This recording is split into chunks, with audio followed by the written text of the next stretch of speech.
Weh, kau tahu tak? Aku minggu lepas, aku bawa family aku pergi Pulau Pangkor. Best oh. Apa lah Pulau Pangkor? Pulau Pangkor tak best aku cakap. Aku dah pernah pergi dah. Kalau kau nak pergi, pergi Langkawi ataupun Sabah. Sana okey. Orang murah.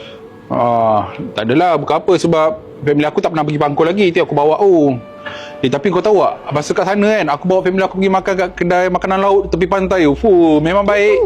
Okey ke? Macam tak okey lah situ. Family aku ajak makan situ. Diorang tak nak tau. Sebab mahal lah, apalah. Makan yang kat belakang tu baru okey. Yang tempat tu tak okey. Apa-apa je lah.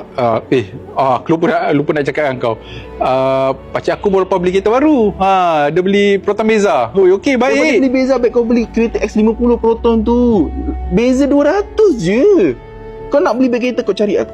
Aku dengan member aku semua tahu buat beg kereta. Aku nak bagi tahu kau. Kau beruntung ada kawan macam aku ni.